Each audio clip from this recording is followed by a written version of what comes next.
Bom receber você aqui no canal novamente. Hoje eu quero falar rapidamente sobre o caminho da tristeza à depressão.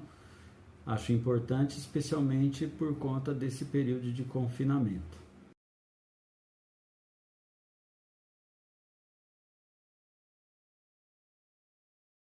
Não é um tema muito simples, nem muito fácil de trabalhar, especialmente de maneira rápida, mas em linhas gerais, a depressão é até difícil de ser definida, mas a gente pode trabalhar com a ideia de um distúrbio que intensifica a tristeza, o desânimo, a angústia. Isso tudo estão bastante presente nas pessoas que têm sofrido com esse mal. Hoje considerado uma doença, ninguém discorda mais disso, pelo menos ninguém que tenha bom senso. Todo mundo, no geral, ou já teve ou conhece alguém muito perto que teve um episódio, pelo menos, de depressão, e alguns até precisaram recorrer a situações medicamentosas. Então, está no nosso dia a dia aí, no nosso envolvimento diário, né? Com pessoas próximas a nós. De qualquer maneira, o caminho começa, como todo caminho começa, com o primeiro passo, né? Sempre que se vai a algum lugar, se parte de um primeiro passo. E o primeiro passo da depressão é a tristeza, mas não fique triste, não fique preocupado, não fique temeroso. Todos nós ficamos tristes por muita coisa. E a tristeza é comum, faz parte do nosso dia a dia. Nós temos que lidar com isso de forma natural, de forma comum, e entender que ficamos tristes. Ninguém precisa ficar triste porque está triste. A tristeza faz parte da nossa rotina. Mas é sim uma situação que se tem que prestar atenção. Primeiro, entendendo isso, que em algum momento você ficará triste. E as tristezas vêm pelos motivos mais diversos e mais diferentes, né?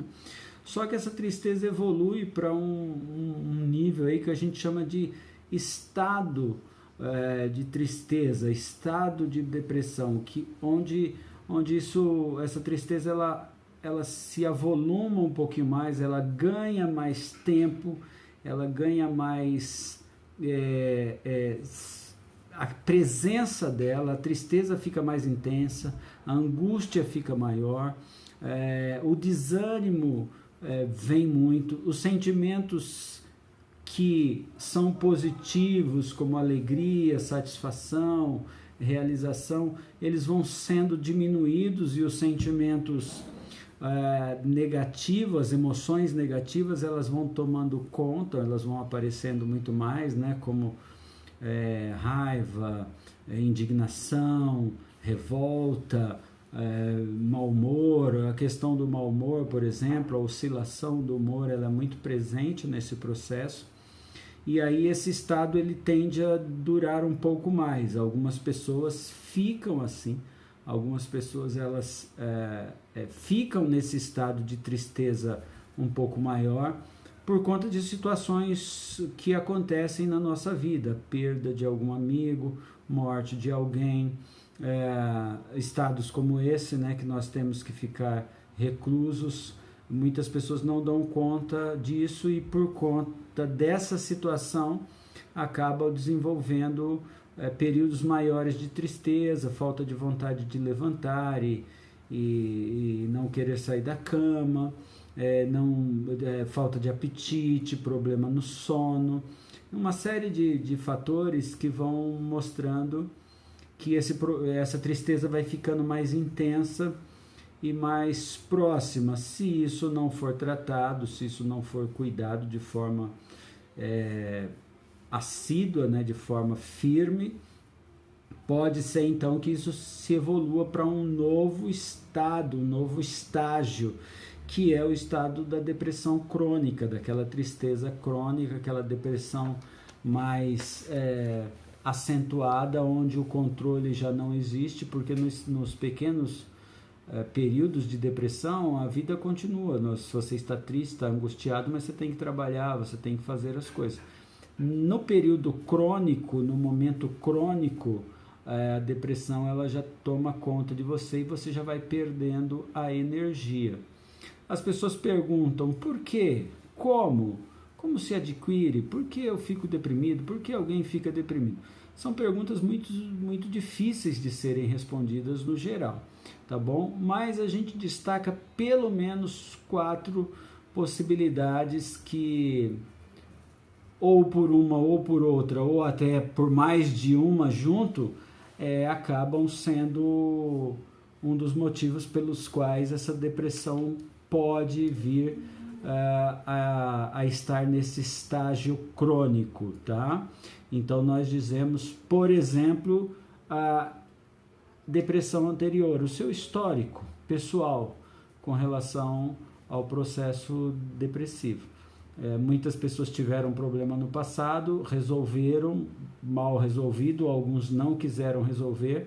É muito comum o pessoal tomar remédio e parar por conta própria, ou tomar remédio da mãe, do irmão, de alguém que já tem, eu estou com insônia, pega o remédio de alguém.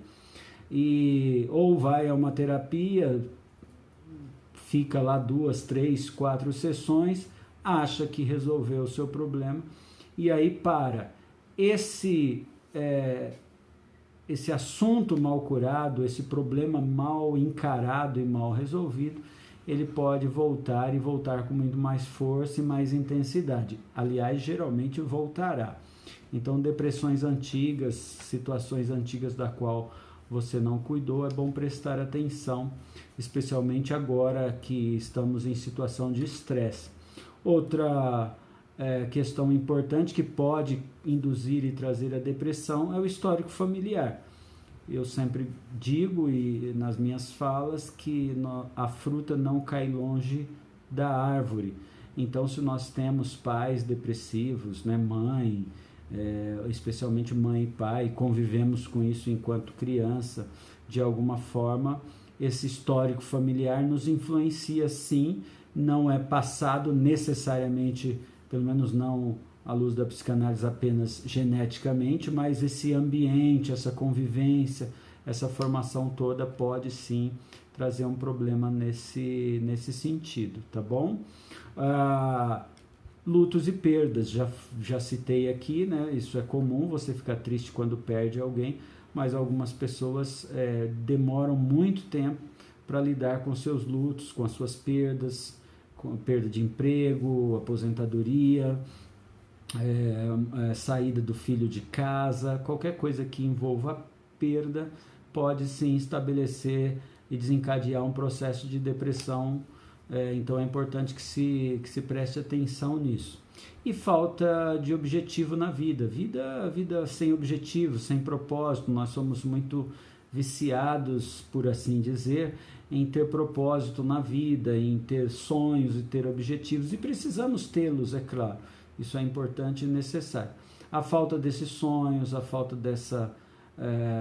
desse objetivo de vida, vai trazendo aquilo que muitos sofrem hoje, inclusive jovens, que é o que nós chamamos de crise existencial. Podemos até falar disso uma outra hora, mas essas crises existenciais podem alavancar sim uma depressão mais séria. Então fique atento a todas essas coisas, especialmente nesse momento que nós estamos vivendo agora, que é um momento de reclusão, um momento de solidão, de distanciamento das pessoas que nós queremos, né, estar e gostamos de estar. Preste atenção para que você não entre num processo mais grave. Se você já está, redobre a atenção e fale com alguém que possa te ajudar, tá bom? Até breve, nos vemos logo.